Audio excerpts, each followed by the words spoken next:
Ciri terong-terongan. Yang pertama, selalu berbonceng tiga dan selalu nggak pakai helm.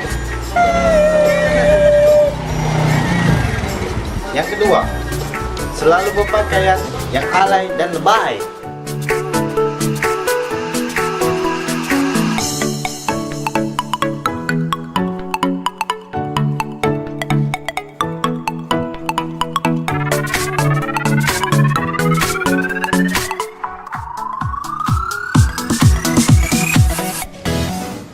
Yang ketiga, nongkrong-nongkrong nggak jelas di pinggir jalan dan selalu mengondai cewek.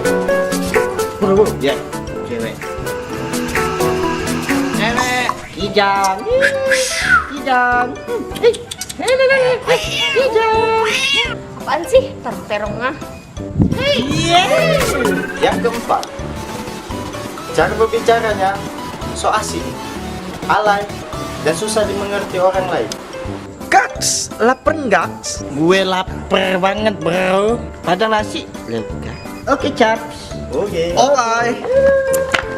Yang kelima, setiap keluar malam selalu menghabiskan waktu yang nggak jelas. Contohnya mabuk. Angkat bocil. Angkat botolmu kawan. Apa ini bro? Itu ular, ular. Ini bukan ular, buaya. Hidup ini pilihan. Jangan sia-siakan waktu dengan pergaulan seperti terong-terongan. Karena waktu tidak akan bisa diputar kembali. Oh ya Allah, tolong sembuhkanlah budak itu. Sian nyingok emaknya.